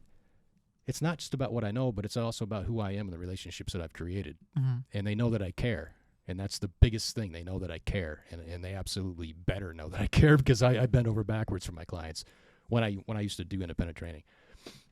But it is scary. It's, you're like, what are the things that I need to know to be successful? Incorporating your business, your logo, your business name. And just those two can take weeks and paralyze in the middle you. Of that. Even just trying to do a logo, trying to be on the same page about a logo and a name, I feel like has been a conversation for 2 years. Yeah, I mean, she's saying that because our name is Bill Body Fitness, but we've talked about rebranding. A lot of people think they take our name and our Google search, actually, we get really good Google searches, but it's because people are looking bodybuilding and Bill Body switches, and we're not a bodybuilding gym. So then I know what you're talking about. Our engagement on our Google drops a little bit. Yeah. So we've talked about doing a rebrand, not just for the space that we have in our garage, but if we expand out. And we have a name in that, but logo is extremely hard. And then not just that, like the systems, like how are you gonna track everybody. I had never heard of Stripe before I was an independent trainer. Like I had never heard of it, and I kept hearing like EFT or something, I think it was the term, and it's, oh yeah, you have to get your EFTs down. I was like, what's EFT? You know, it's like electronic Fund transfers, and I was like, how do I do that? Like, what do you mean? Like you just do auto pay? Like where is it from? And you know, like then I started looking into it, and then I'd make an account somewhere, and it was like, what's your EIN number? And I was like, Google, what's an EIN number? And Now you got ChatGPT now. right? But then and then I got my LLC. But when you get an LLC, you don't get an EIN number. It doesn't come together. Nope. So you have to go out. You have to go to IRS.gov, whatever, and then file for EIN number. Because the LLC comes from the state and the EIN comes from federal. So there's all these different things like I didn't know, and the process is, you know, it's step by step. Like take a turn. We're like, yeah, oh, you need this. Okay, what's that? All right, got that done. All right, now you need this. Now you need that, and that's literally what I taught in class yesterday was starting a business and talking about the EIN number and all that stuff. And that's what I love in PTI. You guys are wonderful people. That's why I love NPTI. That's why I love helping the students. Like, come shadow us. Like, anytime you guys want, come shadow us. That's awesome. Anybody, I got a lot of people on Instagram that have garage gyms, and they'll message me and they'll ask, hey, how are you doing this? How are you doing that? And I want to help because we went through a lot of like no help, no nothing. We stuck our hand on the stove a ton of times, and we're still sticking our hand on the stove. You know, And you always will. I like that analogy. it's true. And it's like, can we make it simpler for someone? If we can make it simple for someone, like, I want to do that because you're going to have so much more joy when it's a little bit more simple. Not saying that you're not going to have joy if it's hard, but like, this is an industry where it can be freaking hard. On top of being expensive. It can be just like. It can be. Yeah, it can be like I just did all this work and I'm not getting anything and it's not growing. Were my prices too high? Are my times great? Do I need to do this? Do I need to do that? Okay, I have one person available at the one's 4, but I also have a 5 p.m. Like there's all these hard things, and it's like, okay, if I can help somebody out, make it a little simpler, and you can stay in training for longer than what the average trainer stays in. Like you're gonna love this. You're gonna love everything about it. You're gonna have the best time of your life. Luis also has the heart of an entrepreneur. Like 100%, he has the heart of it. I've had to adjust a ton, but you see the potential in so many people that they don't see in themselves. And if we can make that path even easier, then it means they're gonna see that potential so much sooner. Because there's been a lot of walls we've hit of like, where he's been, let's just keep going. I'm like, nope, this is dangerous. We're gonna stop, but.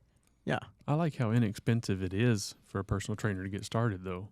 It's really not as expensive of it as you think it's going to be. Yeah, to get an LLC in Arizona at $35. Mm-hmm. The EIN number is free, and if you have a park close by, you're done. Mm-hmm.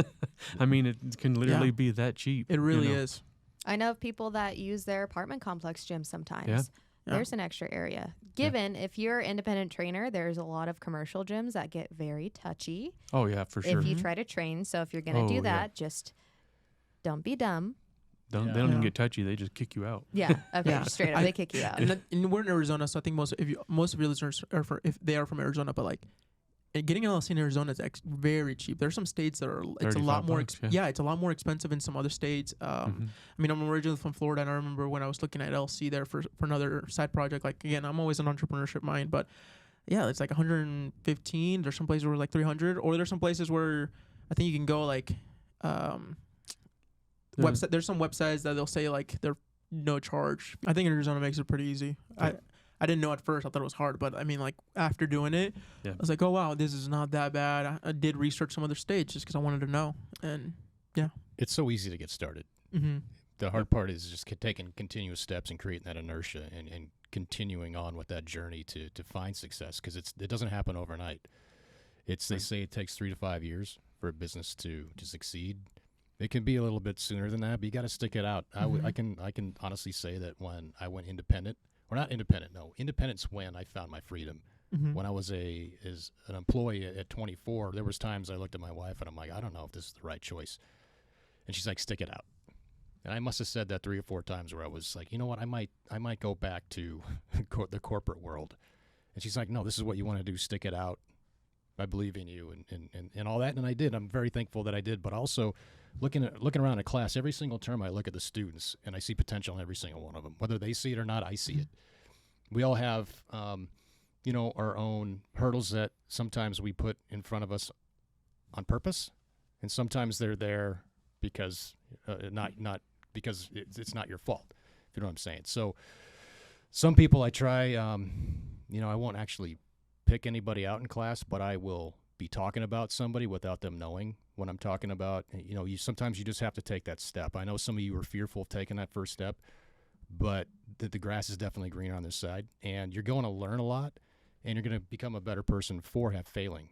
You have to fail. It's a part of life. You're going to fail. It's just, what did you learn from it? But every single one of our students, they could do exactly what I did when I graduated and be incredibly successful, help a lot of lives, make a lot of money, because that comes with it. That money comes with passion. If you don't have it, people are going to take notice, and maybe you're not cut out for it. But I see potential in everybody. There's a reason why everybody signs up for the class, because they have that thought that they want to do this. And I want to make sure they understand it's not that difficult. It's about building relationships. And first and foremost, it's about having one of the best educational platforms or foundations you can have starting, so you don't fail as much. So you don't have that imposter syndrome. So you don't think you're failing your clients. So I love what you said about failure. If anything in the fitness industry, it's funny how we get imposter syndrome when literally failure is something we know is a part of the process. Even just as I've been trying to increase my bench press, and there's many people at the gyms that have seen me get stuck underneath a barbell. And I've gotten to the point where I'm not afraid to have a barbell fall on my chest, because it's part of the process and it's part of learning. And there's so much beauty once you embrace there's a chance of failure, but there's also a chance of having so much greater of a reward. And there's a lot of leaning that I've had to do on Luis of like, okay, if this is a failure, like how bad is this failure going to be? But it's needed. But it's needed. And there's, you think of, the RPE, if you stay at a 2 or a 3 the entire time, yeah, you're going to be comfortable, but you're really not going to go somewhere. Like, you have to be willing to push it closer to that 8, that 9, that 10. And yeah, it sucks having a barbell drop onto your chest, but it also feels really freaking good when you hit that new PR and you're like, I didn't know I could do 135, which I know is low for some of you, but for me, it's a big deal. Right. You got to celebrate the failure sometimes. Yeah. But like going back to what you said earlier about sticking your hand on a stove, in life, I think I've done that once and I've never done it again. In business, you're going to do it over and over again. Mm-hmm. I did it last week. And there's no way to get around not doing okay, maybe it ever for some again. people not once. But it happens. It's you get burnt. So what are you gonna do about it? But sorry, what were you gonna say, Josh? Hot stove. No, I was just saying no matter how much business you've done, there's going to be that time you're going to put your hand on the stove. I mean, unless you're Warren Buffett or something, where it's like you're at that level of almost perfection when in business, you're going to do it. But did he start off that way, or did he get his way to that I'm point? sure he stuck his hand on the stove a lot. He probably stuck his whole hand in the oven. Like, it's, it takes a lot of freaking hard work to make things look easy. Oh, yeah.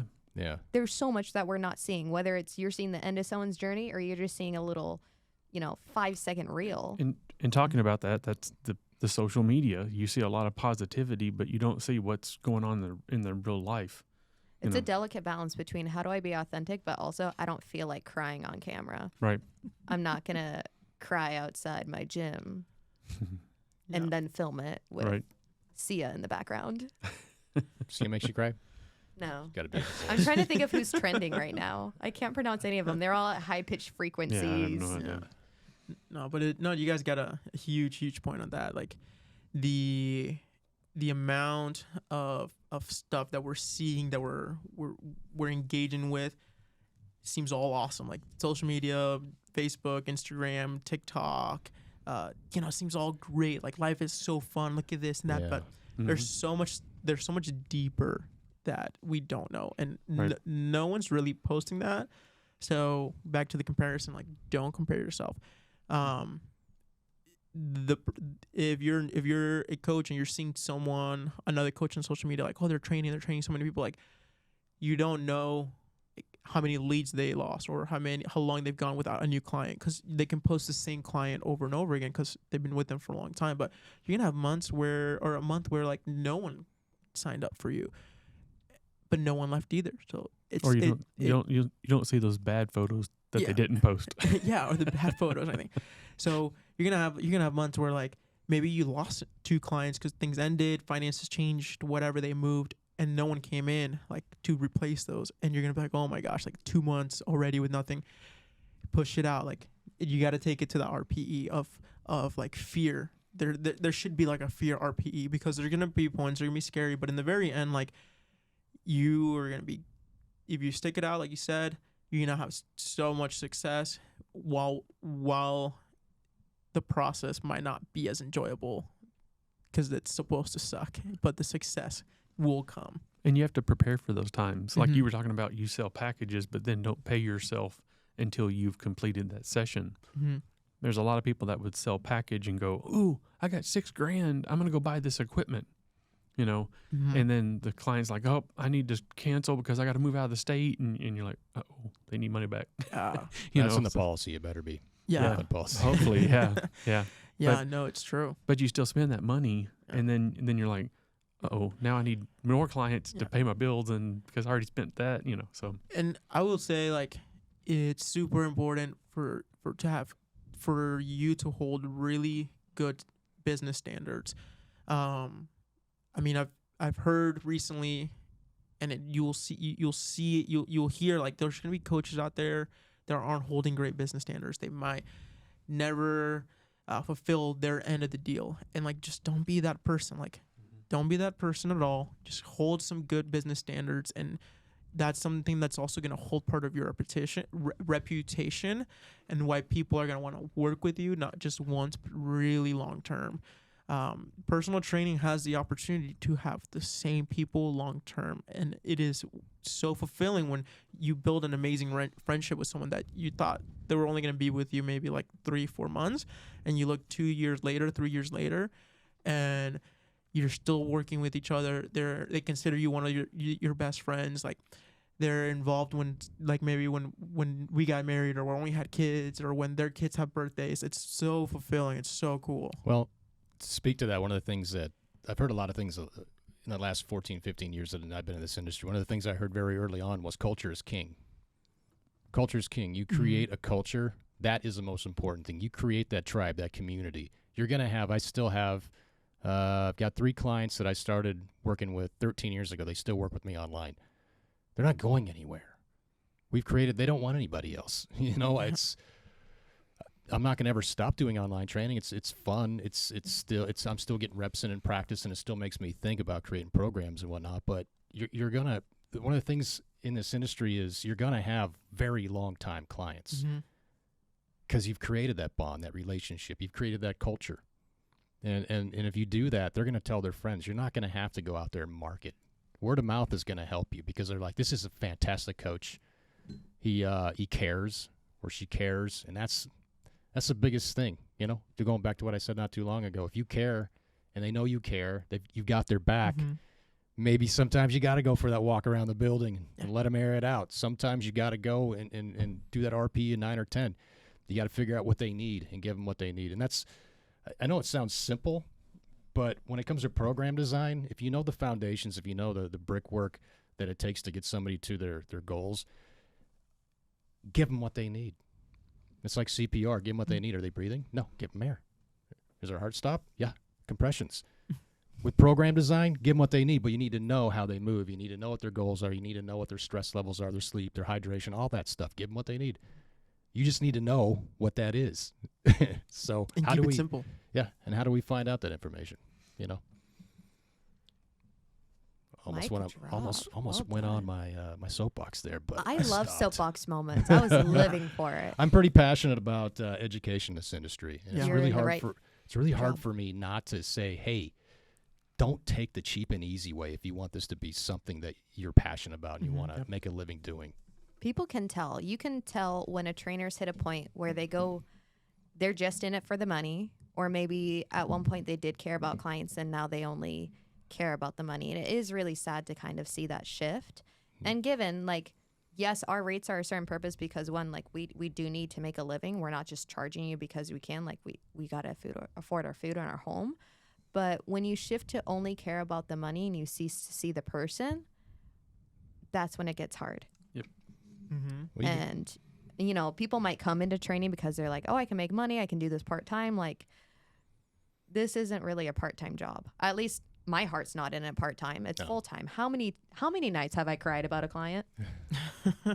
I mean, we talk about our clients daily. We're constantly discussing them to where we're like, okay, it's bedtime, no more work. Yeah. It's Sunday, I need an hour of no more work. But what about this client? I have this idea for programming. They're constantly... Or like, hey, how did it go with so-and-so? And like, oh, that session was so good today. And we talk about it, and it's just part of our day. And then there are moments where we're like, okay, we need a little break from, talking so much about our clients, because it's part of our like our gym is in our home, like our podcast studio is in our home. Like, it's hard to separate. It's hard to separate like everything. So it's like, yeah, there's times that we need to take a step back, but we care so much about our clients, and it shows. Like, a client knows how much you care because that's how long they'll stay. I've had clients.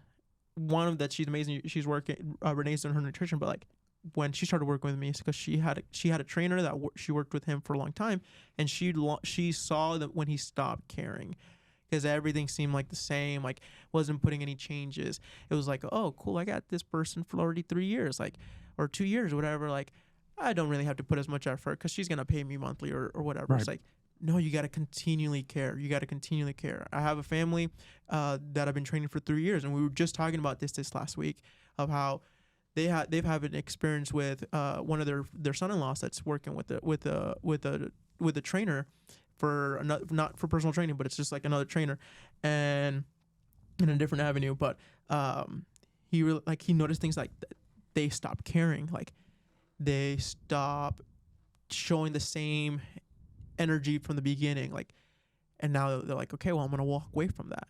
The client will walk away from it, and as they should. Yeah, they should.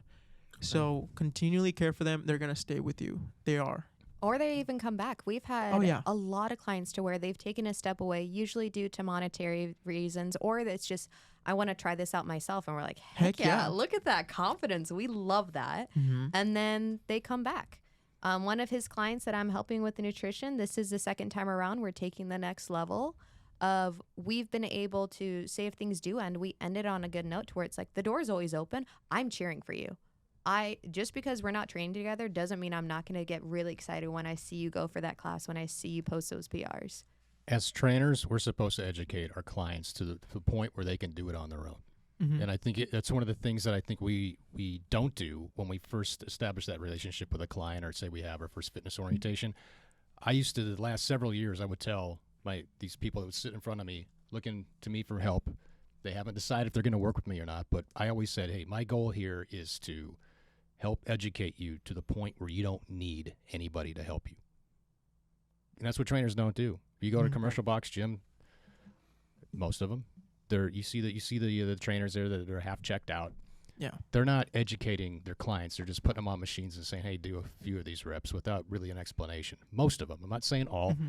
I definitely can speak to the gym that I work out at. I'm not going to name it, but I see this every time I go in there. I'm like, what are you even doing? You don't have a clipboard. You have nothing. You have no data to support what you're doing. And the other thing is, you haven't put them through a movement screen. That's kind of important. One of the things that cracks me up is our clients will commonly say, your voice was in my head while I did this. I heard you saying, bring your hips back, brace your core, screw in your feet. Like, we're constantly told our voices are in our head. I'm like, I hope so. I hope it's annoying, because that means I know you're going to do it and you remember it. Sarah has our voice in her head constantly. And I think you'll have clients that, like, from the very beginning, you'll know that they want to do this on their own. Even more, like, you should push that even more. And you'll have clients that you work with them and you try to get them to do their own and they don't want to. And I really think that's completely okay, because we've had experiences that we wanted to push the on your own too much, and it's just not what they wanted. They wanted a moment where they didn't have to think about anything. They wanted to have a little bit of socializing, meaning like someone that they could talk to that's outside of work, outside of their family. be pushed, be seen as somebody that can do more, but that they didn't have to put themselves in the situation there by themselves, push themselves and everything. And it's completely okay to have that. But you educating, it should be part of coaching. Like you should educate and tell why. Like, hey, we're doing this movement right here because I really want to make sure your shoulder blades are just nice and strong. You have a lot of rotation in there and they feel stable when we get to the third movement in our workout today. That's why we're doing this. Hey, during this movement, I want you to do this. And it might not seem like a big deal now because we're going light, but it's going to build a good foundation when we goes heavier and you don't have an issue with your back. So like always educate. It's super important. Yeah, I want my clients to quit me. Yeah. I tell them that. Someday I want you to quit me because you know enough and I've taught you enough. I've guided you. You don't need me. Now you can do it on your own. Now you can teach your friends, your family, what you've learned. And, that's how it works, right? And it's understanding kind of I keep saying season, but what season the client's at? Because there are some clients that we've had to where it's, yes, I am the feelings coach, but literally their session with him where they don't have to think about anything. That's their therapy of they're completely detached, and that's what they need in the moment compared to other times where they can be, a bit more independent and helping your clients realize that too of like, what does your lifestyle look like right now? Are you at a place where life is so doggone busy to where the only way you're going to work out is if I'm physically here staring at you? Or can you be independent? Like, how can we help you be a little bit more motivated? Even if it's just, can you do 5 minutes of mobility twice a week? If you can do that, okay, let's maybe do like 15 minutes. Can you do a workout on your own? But it's really seeing the client of where they're at and helping them rise from there. And that's where like us working with the 80% of everyday people, it's everyday people aren't going to be I wake up at 5 a.m. and I have my tea and I journal and I drink my lemon water. Like, no, that's not realistic for everyone. If it is for you and that works, I love that for you. But we have clients to where they might wake up at 4 a.m. and they have to feed a baby and then they have to go to daycare and go to work. We have other clients where they might work a weird night shift where their schedule frankly doesn't make sense and they technically come see us before they go to bed. It's understand where your client's at, elevate them to where they're at.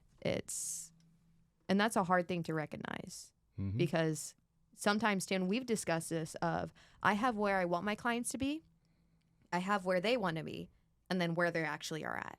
And so it's how do I convince you have the possibility to be here, but also be understanding of, okay, this is mentally what you can give me. Because my biggest struggle is when someone comes in full guns a-blazing, I'm going to work out 7 days a week and I'm going to eat perfect and I threw out everything in my house. And then it's like, okay, what are you currently doing? I don't work out. I eat Taco Bell every day. Okay, that's great. How often are you drinking? Oh, I drink every day. Like, okay, shoot. I love your motivation. I love your enthusiasm. motivation. I love your current intention. Are you going to actually maintain that? And that's a whole other hard thing of when they want to come and be all or nothing 75 hard and you have to be like, you need to chill out because you're not currently doing that. What can we actually get you to maintain? Like, that's nice that keto worked for you 10 years ago. If it really worked, then wouldn't it be more sustainable? What's actually sustainable to you right now? And that's where you have to build up the trust of like, I'm going to call you out. This is what you're currently doing. This is what you're capable of. Do you believe it? Great. Let's move on. If you don't believe it, shoot, how do we get you to a point where you do? Yep. And you realize you deserve to feel good. That's the other hard part is if they don't believe that they deserve to feel good in their own body, that's going to be a whole other demon to conquer before you see any transformation. You have to transform their heart and their mind. And Totally. I think that comes down to like the coaching. So like that's our avenue of coaching. You might have a coach that will get somebody that says the same thing that she said, and he's like, "Awesome, let's work with it."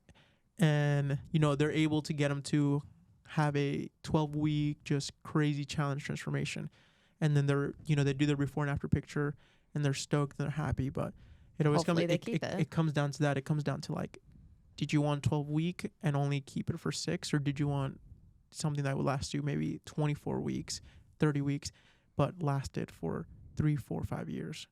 Yep. Awesome. Well, where can people find you? Find us on Instagram. I think I'm hilarious on there. Luis is significantly more educational.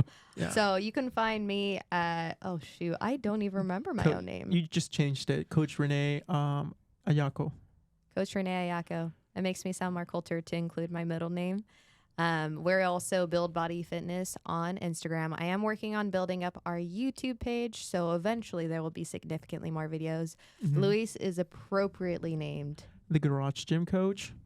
And then you can also find us on our podcast, the Strength Beyond Fitness podcast. You can find it on Spotify, Apple. I believe we're also like on Amazon. We're in pretty much like all the ones that carry. Right. And then you can Google Build Body Fitness and we come up as well. So those are the areas to find us, and you can find us for education if it's your students to come and shadow and learn and want to experience just like what we do at our home. If you want to find us for coaching, if you want to find us just for picking our brain, like we're more than happy to like just answer any DMs or anything. Yeah, I highly recommend. So if you're looking for a pre and postnatal coach, Renee is your person. Heck yeah. What? So I know I know, like Luis, you wear a few different hats, but which ones would you say that you specialize with? And I'm not even saying that you're just pre and postnatal. I'm just pre and postnatal. There's a few things going on here. I know you've got. Let's just start with you. What are your ideal clients? So we consider both of ourselves strength and movement specialists, in which we want to make sure that you have that good foundation of movements, and then you happen to feel like a badass after. So move well, lift heavy is our mindset. I also specialize in nutrition, specifically nutritional guidance when it comes to your relationship with food. And so as a feelings coach, I work As mainly she looks at me, she's like, "Hey, fat boy." I did not call you that. Don't put that in. She just looked at me like that. Like, I need to I will talk look to at you about. Luis. Nutrition. Yes. So those are my specialties. And then I happen to teach cycle. So if you ever want someone to yell at you on a bike, Cycle Bar in Gilbert, I'm that crazy person. That's way too much energy for me.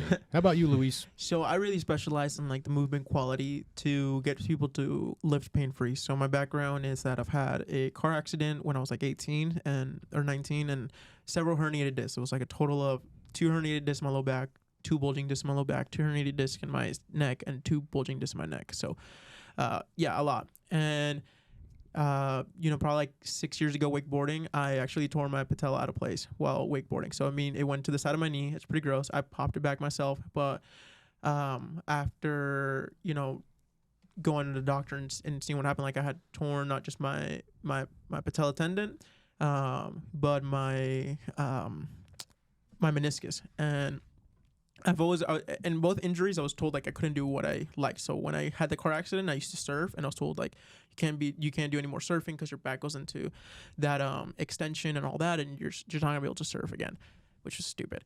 And then during like the knee, it was like you're probably not gonna want to wakeboard for the next like 3-4 years. And I've learned like all those things that the doctors tell you, it's complete bullshit, and you can totally rehab your body properly. Be as patient as possible though through the process, and you come out even stronger. So I lift heavy pain-free. I can squat pain-free. I can do jumps and do plyometrics pain-free. So my coaching is very movement quality focused and joint rehabilitation. And then from there, I help you discover what kind of avenue of training you want. So I got, some that love powerlifting, not for a competition yet though. So I train them with powerlifting principles. I have some that is just functional strength training, everyday life. I had a grandma that used to have a ton of back pain. When I left my other gym, another trainer took on, and she had no back pain when she was with me. Then she ended up having terrible, even worse back pain after like 3 or 4 months with that trainer. Came back, and now after several years, well, we've been working for several years. She's pain-free again with back pain, and that's kind of like my avenue. I take in your movement quality and really see where we need to focus on strength, ligament strength, joint stability, movement quality, and then go from there. Know a few bodybuilding principles, but I will never train anybody for like a bodybuilding show. Just if you want to be able to feel strong in your bench press, squat, and deadlift. Awesome. Cool. Well, I think we've said it all. We will put down where you can find Luis and Renee in The show our notes. notes. Yep. But yeah, thanks for coming out. This was amazing. Thanks Good for seeing having you us. guys again. Yeah. I'll see you Wednesday, Renee. Wednesday. So will the rest of the class. I'm We're gonna have some super fun. excited about it. Let's go. Yeah, we are. They don't know what's about to happen. They're about to know what it's like to be pregnant if they haven't already.